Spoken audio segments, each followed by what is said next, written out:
नमस्कार साथियों, पॉलिटेक्निक पाठशाला में आप सभी का स्वागत है। फोर्थ सेमेस्टर में आईसी सब्जेक्ट चल रहा है, जिसमें पहला चैप्टर आपको पढ़ाया जा रहा है। पिछले लेक्चर में जो है डायक आपको पढ़ाया गया, फिर ट्रायक पढ़ाया गया। अब जो है आपको यूजेटी पढ़ाया जाएगा, यूनि जंक्शन ट्रांजिस्टर। ठीक है, यूनि जंक्शन ट्रांजिस्टर क्या होता है, इसी के बारे में क्या करेंगे, डिस्कस करेंगे। देखिए, यूनि जंक्शन जो ट्रांजिस्टर होता है ना, इसका यूज होता है जैसे ऑसिलेटर में होता है, इसका यूज मल्टी वाइब्रेटर में होता है, टाइमर में होता है। और ये पल्स जनरेट करने के लिए रिलैक्सेशन ऑसिलेटर इसका बनाया जाता है, रिलैक्सेशन ऑसिलेटर बनाया जाता है। ठीक है, इसका जो है यूजेटी का रिलैक्सेशन ऑसिलेटर बनाया जाता है, जो पल्स को जनरेट करता है। और उसी पल्स का यूज गेट टर्मिनल पर यूज करके, उसी पल्स को गेट टर्मिनल पर यूज करके थायरिस्टर को क्या किया जाता है, फायर किया जाता है। ठीक है, तो यूजेटी का सबसे ज़्यादा जो यूज होता है वो रिलैक्सेशन ऑसिलेटर में किया जाता है, या फिर यूजेटी की मदद से रिलैक्सेशन ऑसिलेटर क्या किया जाता है, डिजाइन किया जाता है।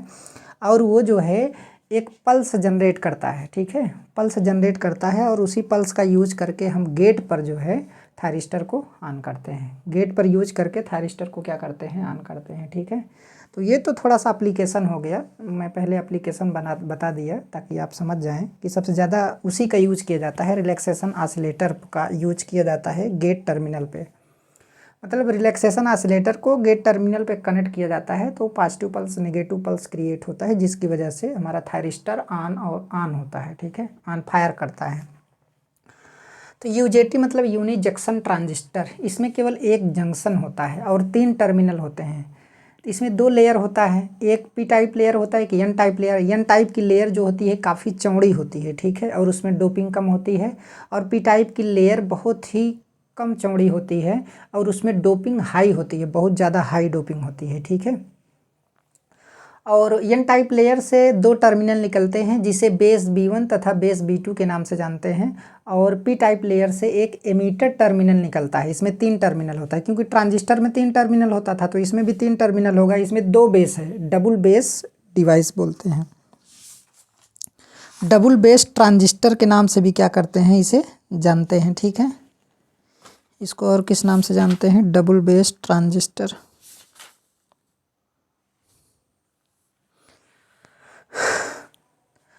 तो इसमें देखिए, ये हमारा एक पूरा ये एन टाइप का लेयर होता है और इस बेस B2 के साइड में थोड़ा और ऊपर ही ये पी टाइप की डोपिंग हाईली डोपिंग कर देते हैं। यहाँ से एमीटर टर्मिनल निकालते हैं, यहाँ से B1 और B2 टर्मिनल क्या करते हैं, निकालते हैं। तो एन टाइप में डोपिंग बहुत कम होता है, बहुत ही कम होता है। एन टाइप का जो रेजिस्टेंस होता है वो हाई होता है। ठीक है, पी टाइप का रेजिस्टेंस कम होगा क्योंकि उसमें डोपिंग क्या होता है, बहुत ही ज़्यादा होता है। तो यहाँ से एमीटर टर्मिनल निकला, यहाँ से बेस B1 और बेस B2 टर्मिनल निकला। तो यहाँ पर ये डबल बेस ट्रांजिस्टर बोला जाता है, इसे क्या बोला जाता है, 3 टर्मिनल डायोड या डबल बेस ट्रांजिस्टर। इसे यहाँ पे लिख लीजिए कि इसे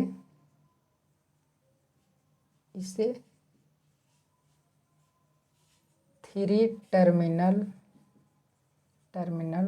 डायोड। देखिए, डाई का मतलब 2 होता है, लेकिन इस डायोड में जो है हमारा 3 टर्मिनल है, तो 3 टर्मिनल डायोड या डबल बेस ट्रांजिस्टर बोला जाता है।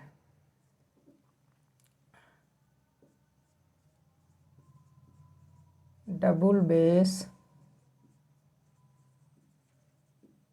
ट्रांजिस्टर कहते हैं। ये चीज़ जानना आपके लिए क्या है, ज़रूरी है। ठीक है, तो 2 बेस है तो डबल बेस, क्योंकि ये ट्रांजिस्टर की तरह वर्क करता है तो डबल बेस ट्रांजिस्टर हो गया। ये वोल्टेज कंट्रोल डिवाइस है, एमीटर के वोल्टेज को कंट्रोल करके इसमें करंट को क्या किया जा सकता है, कंट्रोल किया जा सकता है। ठीक है, एमीटर बेस को फॉरवर्ड बाइस में करेंगे, इसको भी हम कनेक्ट करते हैं। ठीक है, तो एमीटर वोल्टेज को कंट्रोल करके इसमें करंट को क्या किया जाता है, कंट्रोल किया जाता है। और निगेटिव रेजिस्टेंस कैरेक्टरिस्टिक क्या की जाती है, प्राप्त की जाती है, उसके बारे में आगे हम आपको बताएंगे। ठीक है, देखिए, बताने को तो इसमें बहुत सारी चीज़ें हैं, इसके पूरे सर्किट को बना सकते हैं, दिखा सकते हैं, रिलैक्सेशन ऑसिलेटर में कैसे यूज होता है, कैसे पल्स जनरेट होता है, वो सारी चीज़ें आपको बताई जा सकती हैं। लेकिन फ़िलहाल उतना अभी यहाँ पे हमको पढ़ना नहीं है। ठीक है, तो यहाँ पे जितना पढ़ने की ज़रूरत है थोड़ा सा उससे हम ज़्यादा क्या करेंगे, पढ़ा देंगे आपको। तो इसके बारे में थोड़ा देख लेते हैं। इसका ये सिंबल होता है, देखिए ये जो हमारा यहाँ से थोड़ा तिरछा हो जाता है, बाकी तो बेस B1 बेस B2 है। ये सिंबल में कुछ समझाने लायक है नहीं। देखिए अब ये पूरा लेयर है, तो यहाँ पे पी टाइप लेयर है, तो यहाँ पे मिडिल में जो है इसके नीचे का रेजिस्टेंस होगा, फिर ऊपर का रेजिस्टेंस होगा। तो ये RB2 है और ये नीचे वाला क्या है, RB1 है।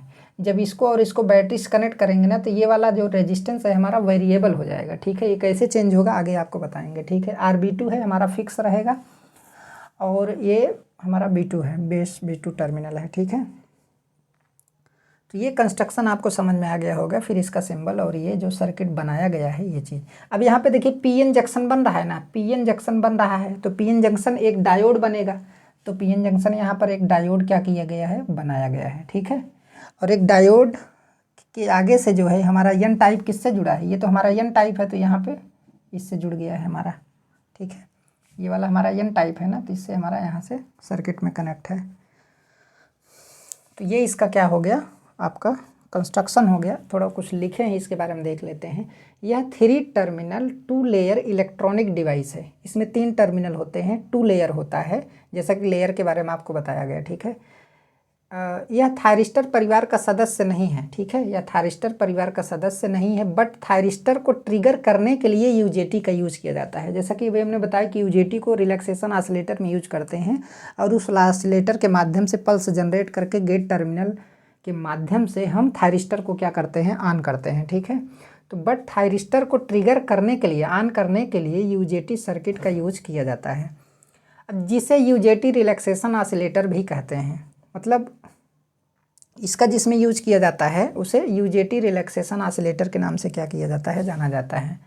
यूजेटी को जिस सर्किट में यूज किया जाता है, मतलब यूजेटी से रिलैक्सेशन ऑसिलेटर बनाया जाता है और ये पल्स जनरेट करता है और गेट टर्मिनल के माध्यम से थायरिस्टर को ट्रिगर किया जाता है। वही चीज़ यहाँ पे लिखा गया है। यह voltage control 1 junction electronic device है। वोल्टेज कंट्रोल डिवाइस है, क्योंकि वोल्टेज, एमीटर के वोल्टेज को कंट्रोल करके हम जो है कैरेक्टरिस्टिक को क्या करते हैं, प्राप्त करते हैं, या फिर इसमें फ्लो होने वाली करंट को हम कंट्रोल करते हैं। तो इसलिए वोल्टेज कंट्रोल डिवाइस है। ठीक है, और यूनि जंक्शन है, 1 जंक्शन है। N टाइप लेयर की चौड़ाई बहुत अधिक तथा डोपिंग कम होती है और N टाइप लेयर के एक साइड में P टाइप की स्मॉल लेयर डोप्ड होती है। ठीक है, P टाइप की लेयर हाईली डोप्ड होता है। P टाइप की लेयर में क्या होता है, हाईली डोप्ड होता है। स्पेलिंग देख लीजिएगा थोड़ा। यह भी ट्रांजिस्टर की तरह वर्क करती है। ये जो हमारा यूजेटी है ना, यूनि जंक्शन ट्रांजिस्टर नाम है, तो यह भी ट्रांजिस्टर की तरह वर्क करती है और इसका यूज स्विच की तरह किया जाता है।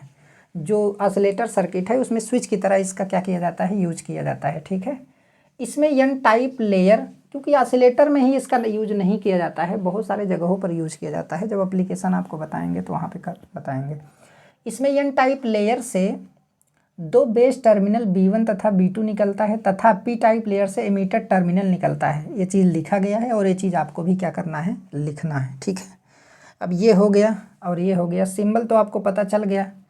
अब यहाँ से इसको मैं मिटा देता हूँ ताकि आपको समझ में आ जाए। देखिए इसी का एक इक्विवेलेंट सर्किट बनाया गया। यहाँ से एक हमारा PN जंक्शन डायोड निकलेगा और यहाँ से ये वाला रेजिस्टेंस हमारा निकलेगा, ये वाला RB1 और क्या हो गया, RB2 हो गया। ये हमारा C पॉइंट है, ये हमारा एमीटर टर्मिनल है। ठीक है, और उसके बाद यहाँ पे क्या, ध्यान से देखिए, अगर C पॉइंट पर वोल्टेज निकालेंगे तो ओम के नियम के अनुसार इसमें जो करंट फ्लो करेगी, तो करंट कब फ्लो करेगी अभी तो मैं आपको बता रहा हूँ। पहले इसको मिटा दूँ, स्क्रीनशॉट ले लीजिए इसका पूरा, फिर उसके बाद जो है मैं आगे इसको समझाता हूँ।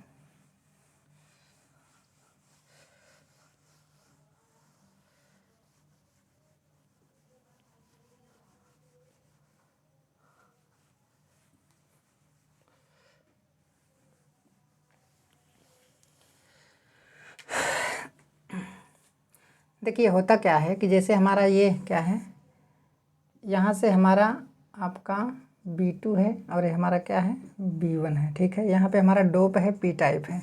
अब ये P टाइप डोप B2 के नज़दीक होता है। ठीक है, ये हमारा क्या है, एमीटर है। तो इसको हम क्या करेंगे, B1 और B2 को क्या करेंगे, पॉजिटिव निगेटिव करेंगे। इसको मान लीजिए पॉजिटिव कर दें और इसको क्या कर दें, निगेटिव कर दें। ठीक है, तो इसमें अभी तो ये तो ओपन है, तो इधर से ये करंट फ्लो करेगी। कौन सी करंट फ्लो करेगी? बेस करंट फ्लो करेगी। ऐसे करंट आएगी हमारी, तो ये करंट ऐसे आएगी, ठीक है। ये करंट हमारी क्या आएगी? ऐसे आएगी। ऐसे हमारी बेस करंट इसमें क्या करेगी? आएगी, ठीक है। यहाँ से ऐसे ज्वाइन कर दें, क्योंकि अभी ये ओपन है तो इधर करंट नहीं जाएगी, तो इधर बेस करंट हमारी आएगी, तो इधर आई बी करंट और इधर हमारी क्या आ जाएगी? आई बी करंट। इधर से आई बी करंट आएगी। अभी क्योंकि ये ओपन है, तो जब हम बेस B1 को B2 के सापेक्ष पॉजिटिव करते हैं, B1 को B2 के सापेक्ष पॉजिटिव करते हैं, या B2 को B1 के सापेक्ष पॉजिटिव करते हैं, तो उसमें एक जो हमारी एन टाइप लेयर होती है, एक रेजिस्टेंस, एक हाई रेजिस्टेंस की तरह बिहेव करती है, ठीक है। और उसमें IB current, base current flow करती है। IB का मान बहुत कम होगा। IB का मान क्या होगा? बहुत ही कम होगा, क्योंकि एन टाइप लेयर में डोपिंग क्या है? बहुत ही कम है, ठीक है। इस वजह से IB करंट का मान क्या होगा? बहुत कम होगा। तो अब यहाँ के रेजिस्टेंस को, इस वाले रेजिस्टेंस को हम चेंज कर सकते हैं। जब इसको हम क्या करेंगे? फॉरवर्ड बाइस में कनेक्ट करेंगे, तब एक बैटरी इसके माध्यम से एक फॉरवर्ड बाइस में इसको क्या कर देंगे? कनेक्ट कर देंगे। तो इस वोल्टेज को कंट्रोल करके हम यहाँ के रेजिस्टेंस को क्या कर सकते हैं? चेंज कर सकते हैं। अभी कैसे चेंज कर सकते हैं उसके बारे में आगे हम आपको क्या करेंगे? बताएंगे। इसको ऐसे रहने देते हैं, ठीक है। अब देखिए, सबसे पहले यहाँ पे क्या है, अगर टोटल रेजिस्टेंस की बात करेंगे, तो टोटल रेजिस्टेंस अगर कैलकुलेट करेंगे तो कितना आएगा? B1 तथा B2 के बीच कुल प्रतिरोध RBB बराबर RB1 प्लस RB2 बराबर, ये लगभग कितना होता है? 5 किलो ओम से लेकर के 10 किलो ओम तक होता है ये, ठीक है। इसकी वैल्यू थोड़ा याद रखना, क्योंकि ये कंपटीशन में पूछा जाएगा। यदि B1 को B2 बेस पर वोल्टेज अप्लाई किया जाए, तो B1 तथा B2 के मध्य जो है एक धारा प्रवाहित होती है, जिसे बेस करंट कहते हैं। जिसके बेस करंट कहते हैं, भाई इसको भी पॉजिटिव कर सकते हैं, तो इधर से बेस करंट इधर से क्या होगी? प्रवाहित होगी। तो बेस करंट क्या कहते हैं? प्रवाहित होती है। यह बहुत कम वैल्यू की होती है, क्योंकि इसमें डोपिंग क्या होती है? कम होती है, ठीक है। अब एक चीज़ और, क्योंकि यहाँ पर जो वोल्टेज दिया गया है उसे VBB से रिप्रेजेंट करेंगे। किससे रिप्रेजेंट करेंगे? VBB से।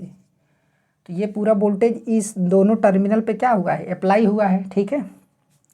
तो अगर IB का मान निकालेंगे, तो IB बराबर वोल्टेज बटे टोटल रेजिस्टेंस, तो VBB बटे RB1 प्लस क्या हो जाएगा? RB2 हो जाएगा, ठीक है। और C पॉइंट पर अगर वोल्टेज निकालना है, यहाँ पे C पॉइंट पर, क्योंकि ये RB1 है और ये क्या है? RB2 है, ठीक है। अगर C पॉइंट पर वोल्टेज निकालना है, तो वोल्टेज डिवीजन रूल से जो है VC का मान निकल आएगा। टोटल वोल्टेज इनटू जिसमें निकालना है उसको ऊपर लिखेंगे, फिर नीचे फिर प्लस दोनों रेजिस्टेंस को ऐड कर देंगे, ठीक है।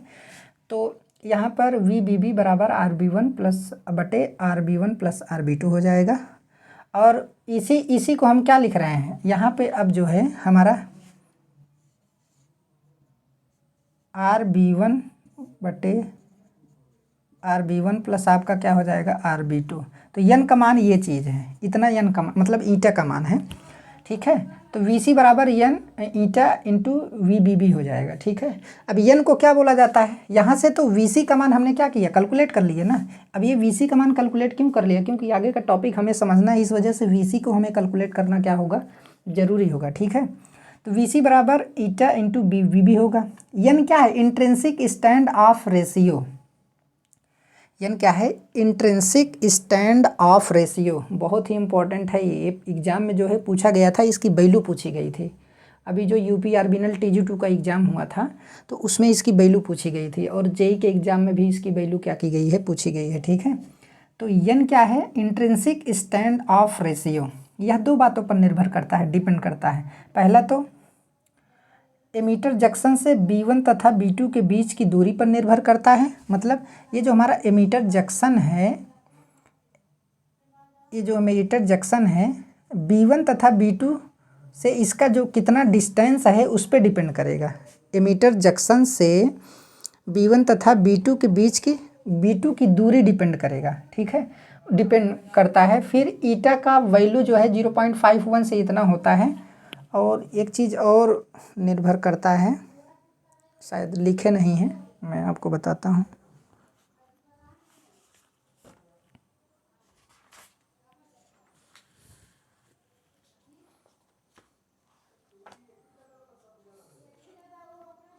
यूजेटी के कंस्ट्रक्शन पे डिपेंड करता है, ठीक है। ईंटा का ये जो दूसरा मतलब है, यह यूजेटी के कंस्ट्रक्शन कंस्ट्रक्शन पर भी डिपेंड करता है बहुत इंपॉर्टेंट है, ये पूछा गया था। इंट्रिंसिक स्टैंड ऑफ रेशियो, ठीक है। तो ये किन बातों पे डिपेंड करेगा? एमीटर जंक्शन से B1 तथा B2 की दूरी पर भी क्या करता है? ये डिपेंड करता है। तो इस बात को आपको ये याद रहे चाहे ना रहे, लेकिन इसकी वैल्यू याद रखना है। ईटा की वैल्यू जो है हमारे 0.51 से 0.81 तक रखा जाता है इसकी वैल्यू, ठीक है। तो ये चीज़ आपको याद रखना है। ये हो गया। अभी इसको मैं मिटा दे रहा हूँ। अभी इसका फिगर जो है फिर बनाना पड़ेगा, काफ़ी ज़्यादा लंबा टॉपिक है ये।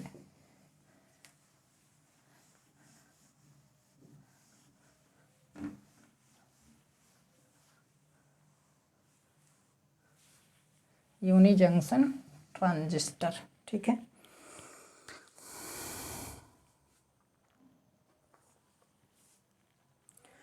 देखिए, अगर देखा जाए तो यहाँ पर एक सर्किट आपको बना करके हमें दिखाना पड़ेगा, उसके हिसाब से ही हम समझा पाएंगे इसको।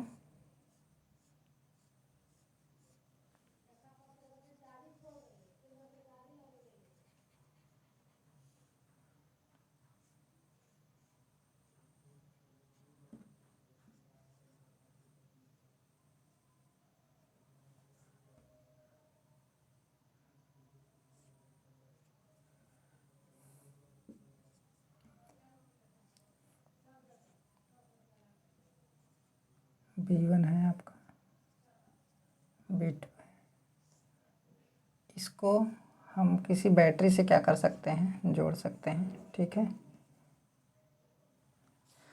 और आपका कौन सा होगा? VBB होगी, VBB, ठीक है। क्या होगा? VBB होगा। और यहाँ पर आप जो है इसको VE से कनेक्ट कर सकते हैं। कोई बैटरी होगा, ये प्लस होगा और ये क्या होगा? माइनस होगा। इसको P टाइप को पॉजिटिव जोड़ेंगे और N टाइप को आप निगेटिव जोड़ेंगे, तो ये हमारा क्या हो जाएगा? फॉरवर्ड बाइस में हो जाएगा, ठीक है। ये क्या हो जाएगा? फॉरवर्ड बाइस में। तो ये चीज़ आपको ध्यान देना है। इसमें जो करंट फ्लो करेगी वो कौन सी करंट होगी? आपकी IE करंट होगी, एमीटर करंट, IE करंट, ठीक है। तो इधर से कौन सी करंट आएगी? आपकी IB करंट आएगी। इधर से कौन सी करंट आएगी? IB करंट आएगी। और यहाँ पे जो VC का मान निकाला गया था, एक VC का मान आपको निकाल करके दिखाया गया था कि VC बराबर आपका कितना होता है? ईटा या फिर हाँ IB। यहाँ पर जब ये वाला ओपन था तब जा करके निकला था, तो इसका मान आपका निकाल के रखे थे IB इंटू आपका RB1, ठीक है। तो ये चीज़ निकाला गया था पहले जब एमीटर क्या था? हमारा ओपन था, ठीक है। तो इसको हमें समझना पड़ेगा, क्योंकि ये इसलिए हम आपको बता रहे हैं क्योंकि अभी वोल्टेज घटेगा तो यहाँ से हम इसको समझाएंगे, ठीक है। तो ये इसका क्या हो गया? फिगर हो गया। और इसके बीच जो हमारा वोल्टेज होगा, इसके बीच जो वोल्टेज हम निकाले थे ईटा VBB होगा, ठीक है। ईटा VBB होगा।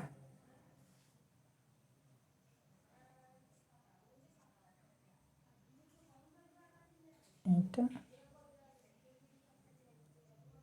VBB होगा। ये तो निकाला गया था ईटा VBB, क्योंकि VC बराबर आपका आया था ईटा VBB, ठीक है। और ईटा बराबर आपका क्या निकल करके आया था? RB1 बटे RB1 प्लस आपका RB2, ठीक है। ये चीज़ आया था। तो इसको फिगर को आपको बनाना क्या होगा? ज़रूरी होगा, ठीक है। अब यहाँ से हम इसको क्या करेंगे? समझाएंगे। और यहाँ का ये जो पॉइंट है हमारा, ये C पॉइंट है। ये कौन सा पॉइंट है? C पॉइंट है, ठीक।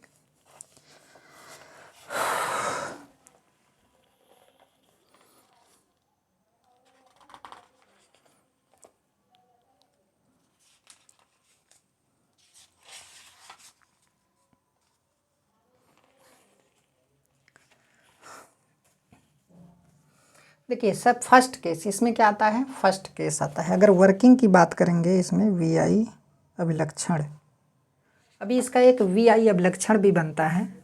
तो VI अभिलक्षण पहले मैं बना के दिखा दूं, फिर उसके बाद इसमें लिखाना पड़ेगा आपको। एक हमारा VI अभिलक्षण, ठीक है। ये हमारा क्या हो गया, ये VE हो गया, एमीटर वोल्टेज हो गया, और ये हमारी करंट हो गई, ठीक है। VI अभिलक्षण में ये हमारी एमीटर करंट हो गई, IE, एमीटर करंट हो गई। और यहाँ से थोड़ा इसको बढ़ा करके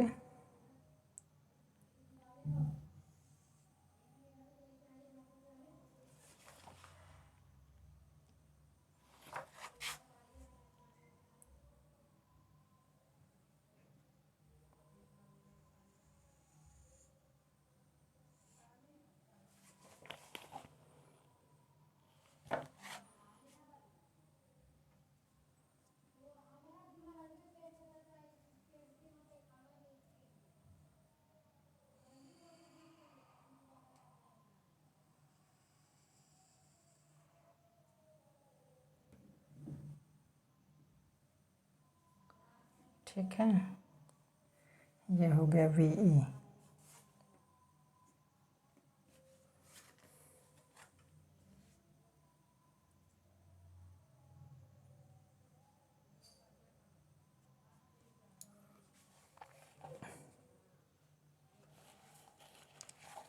ये हमारा P पॉइंट है, हमारा कौन सा पॉइंट है, P पॉइंट। और यहाँ पे जो हमारा वोल्टेज है दिखाई दे रहा है, यहाँ पे जो वोल्टेज है इसे VP से डिनोट करते हैं।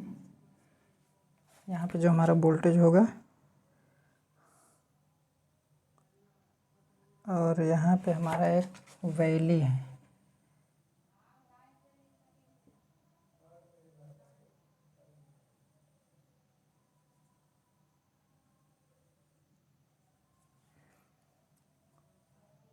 ये वैली पॉइंट है, ठीक है।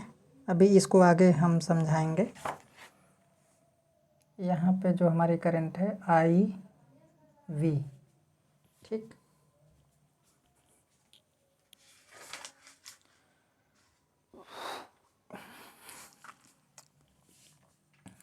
ये वैली पॉइंट है, ये वाला पॉइंट हमारा, ठीक, वैली पॉइंट है। ये M है,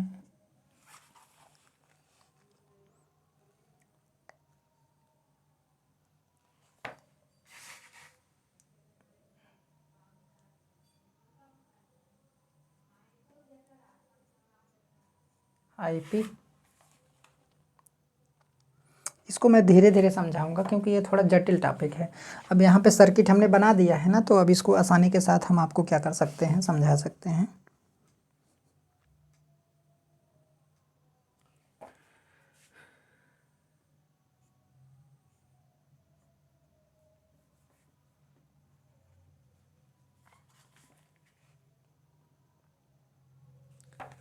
यहाँ पे वोल्टेज है V, वैली वोल्टेज, ठीक है।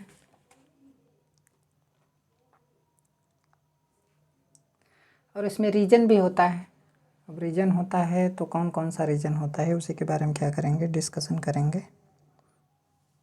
तो इसमें देखिए सबसे पहला केस फर्स्ट, केस फर्स्ट, ठीक है।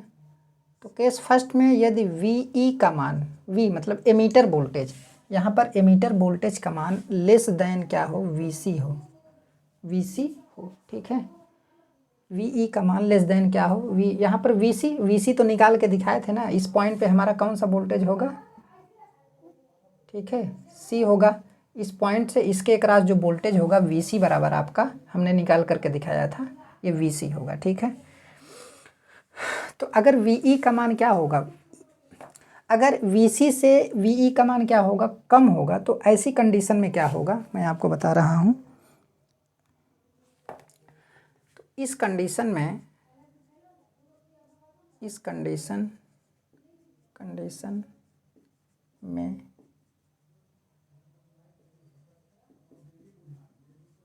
Ammeter base junction reverse bias में होता है, ammeter base diode.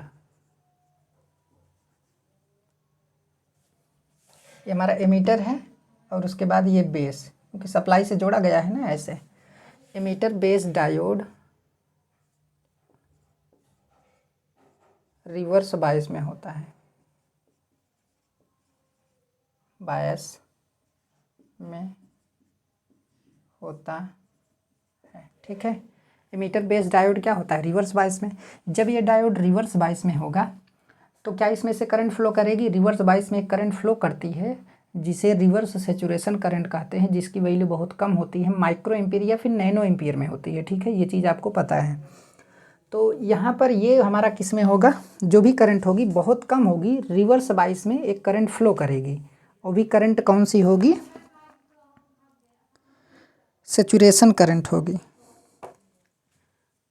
Reverse bias में होता है। इसलिए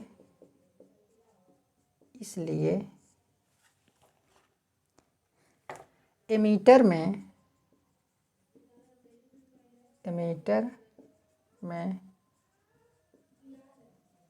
रिवर्स सैचुरेशन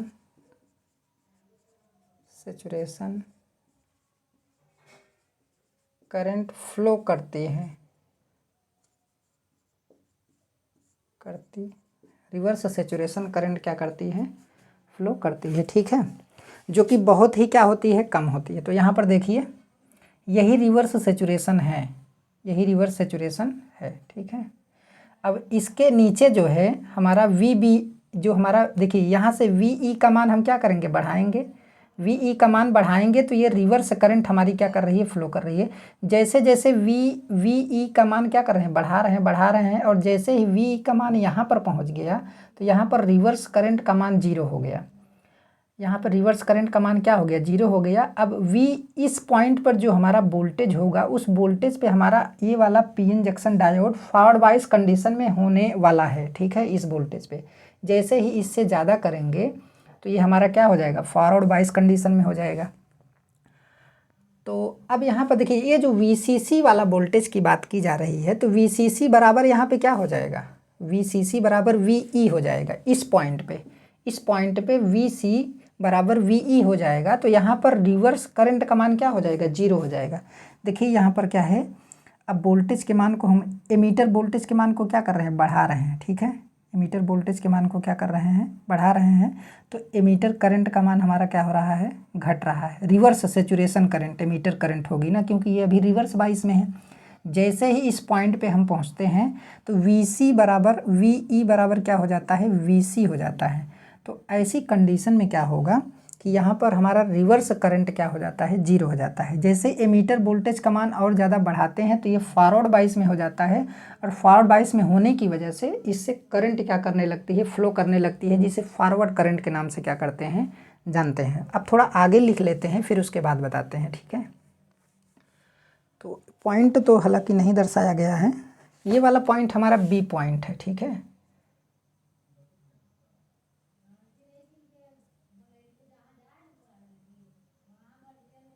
ये तो हमारा VP हो गया, और ये वाला पॉइंट हमारा बी पॉइंट है। बी पॉइंट पर देखिए, बी पॉइंट पर देखिए VC किसके क्रॉस वोल्टेज है, इसके क्रॉस वोल्टेज है, ठीक है, इसके क्रॉस वोल्टेज है। जब ये दोनों आपस में बराबर हो जाएंगे तो कोई करंट ही नहीं फ्लो करेगी, समझ में आया। जब ये दोनों वोल्टेज आपस में क्या हो जाएंगे, बराबर हो जाएंगे, तो कोई करंट नहीं फ्लो करेगी। तो बी पॉइंट पर एमीटर करंट 0 हो जाती है। बी पॉइंट पर saturation current, reverse saturation current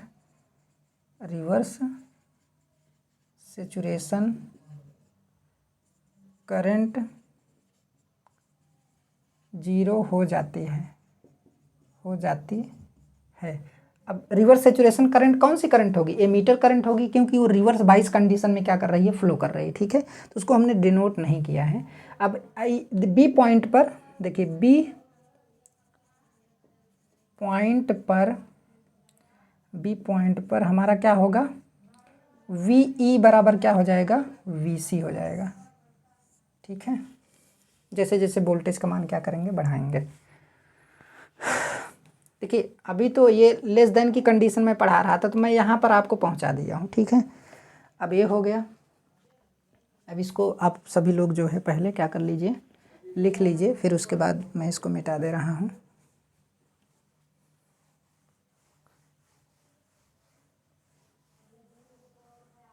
ये कंडीशन ख़त्म हो गई, ठीक है, रिवर्स वाली कंडीशन। अब दूसरा V is greater than second case आता है, V इज ग्रेटर देन आपका VC आएगा। जब VE का मान VC से क्या होगा, ज़्यादा होगा, तो डायोड फॉरवर्ड बाइस में होगा और करंट फ्लो करना क्या करेगी, स्टार्ट करेगी, ठीक है।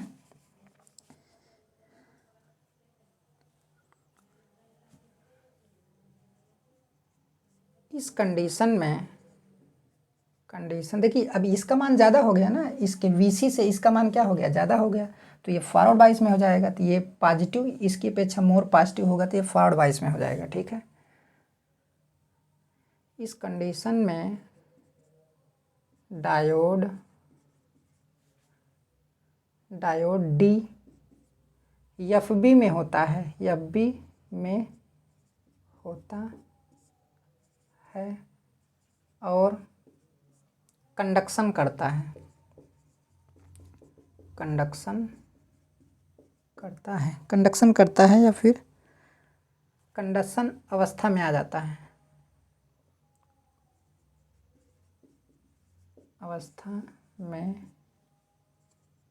आ जाता है, ठीक है, कंडक्शन अवस्था में आ जाता है।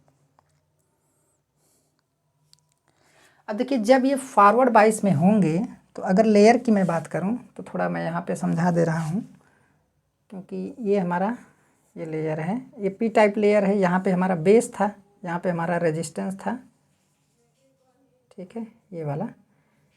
तो अब होता क्या है कि ये पी टाइप लेयर है, तो इसको हम जब पॉजिटिव से जोड़ देंगे, इसको नेगेटिव से हमारा जुड़ा हुआ है, और ये इधर से हमारा बैटरी वगैरह जो भी है जुड़ा हुआ है, ठीक है। अब जब फॉरवर्ड बाइस में है तो पी टाइप के होल किस में जाएंगे, पॉजिटिव होल निकल करके किस में जाएंगे, एन टाइप में जाएंगे, इधर जाएंगे, इधर पॉजिटिव टर्मिनल होल को रिपल करेगा नीचे की तरफ, और इधर पॉजिटिव टर्मिनल होल को ढकेलेगा जो है इस साइड में नीचे की तरफ, B1 की तरफ ढकेलेगा। तो यहाँ पर चार्ज की संख्या बहुत ज़्यादा बढ़ जाती है इस एरिया में। जब बहुत ज़्यादा चार्ज इसमें बढ़ जाते हैं तो यहाँ का रेजिस्टेंस कम हो जाता है और करंट बढ़ जाती है। जब रेजिस्टेंस कम हो जाएगा, करंट बढ़ जाएगी, तो इसके एक्रॉस वोल्टेज क्या हो जाता है, घट जाता है। इसके एक्रॉस वोल्टेज क्या हो जाएगा, घट जाएगा, क्योंकि इस एरिया में चार्ज बहुत ज़्यादा हो जाएंगे। क्यों? क्योंकि एमीटर वोल्टेज का मान बढ़ जाएगा, तो पी टाइप के होल किस में जाएंगे, एन टाइप में बहुत ज़्यादा होल्स जाएंगे, क्योंकि डोपिंग इसमें बहुत ज़्यादा है, बहुत ज़्यादा होल्स जाएंगे, तो चार्ज कैरियर यहाँ पे बढ़ जाते हैं, यहाँ का रेजिस्टेंस कम हो जाता है, तो इसके एक्रॉस वोल्टेज हमारा क्या हो जाता है, कम हो जाता है। समझ में आया? इसके एक्रॉस जो वोल्टेज VC का मान हमारा क्या हो जाता है, कम हो जाता है। VC क्यों कम होगा? क्योंकि RB1 का मान हमारा क्या हो जाएगा, कम हो जाएगा। कारण क्या है? क्योंकि चार्ज कैरियर यहाँ पे क्या हो गए, बढ़ गए, ठीक है। चार्ज कैरियर के बढ़ने की वजह से RB1 कम हुआ, जिससे VC का मान बहुत कम हो गया, और करंट हमारी बढ़ जाएगी। क्यों बढ़ जाएगी? क्योंकि इधर से एक करंट हमारी IE1 भी फ्लो करेगी ना, IE। क्या कौन सी करंट फ्लो करेगी? IE। अब इधर जो टोटल करंट फ्लो करेगी, इधर से तो हमारी IE आएगी, इधर हमारी कौन सी जाएगी, IB जाएगी। समझ में आया?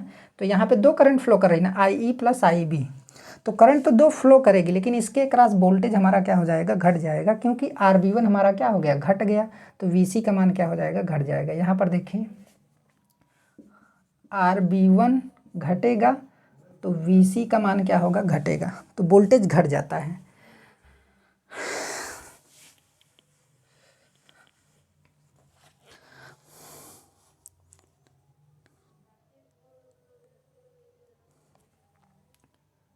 इस समय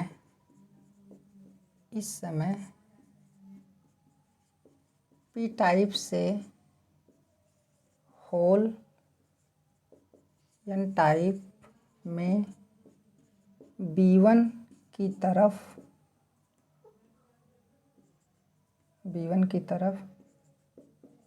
जाते हैं, B1 की तरफ जाते हैं, B1 की तरफ जाते हैं, क्योंकि B1 होल को आकर्षित करता है,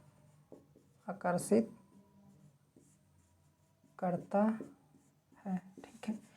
देखिए यहाँ पे क्या है, आपका पॉजिटिव है, यहाँ पे क्या है, निगेटिव है। यहाँ पे हमारा निगेटिव है तो ये तो हमारा निगेटिव ही होगा। तो इसमें जो होल होंगे उसको अट्रैक्ट करेगा, ये रिपल करेगा तो ये नीचे, इसमें जो होल होंगे नीचे की तरफ आएंगे, ये इसके द्वारा रिपल किया जाएगा, तो इसके द्वारा भी रिपल किया जाएगा। पॉजिटिव टर्मिनल है तो नीचे की तरफ आएगा, माइनस है तो होल पॉजिटिव होता है तो अट्रैक्ट करेगा।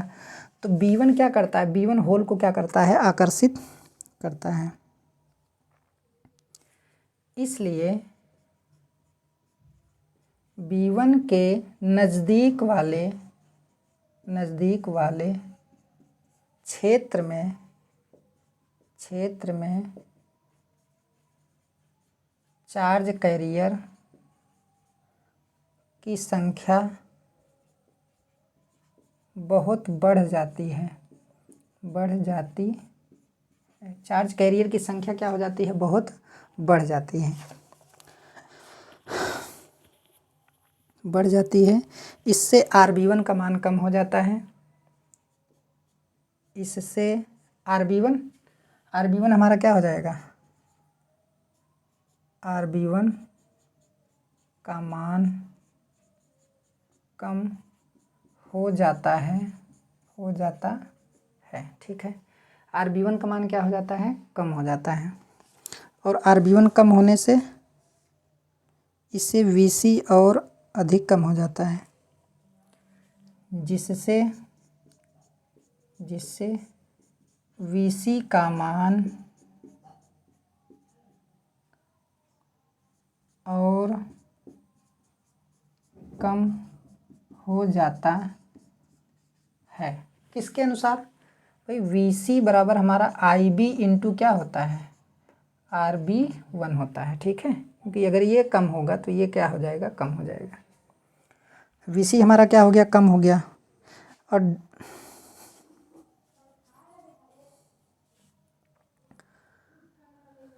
और एमीटर करंट का मान अधिक क्या हो जाता है, बढ़ जाता है। भाई सिंपल सी बात है कि VC का मान क्या हो गया, कम हो गया, तो एमीटर करंट का मान अधिक बढ़ जाता है। इसको पहले लिख लीजिए, फिर उसके बाद आगे ऊपर लिखा देते हैं।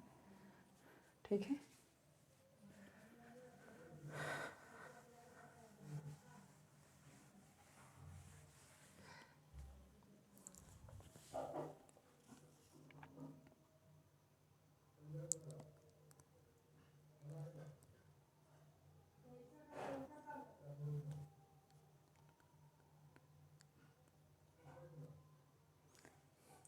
VC का मान क्या हो जाता है, कम हो जाता है। VC के कम होने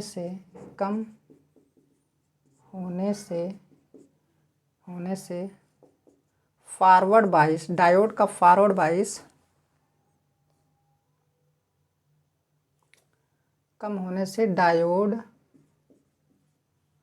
और अधिक फॉरवर्ड बाइस हो जाता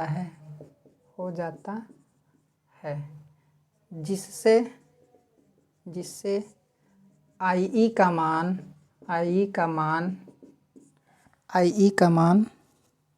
अधिक बढ़ जाता है,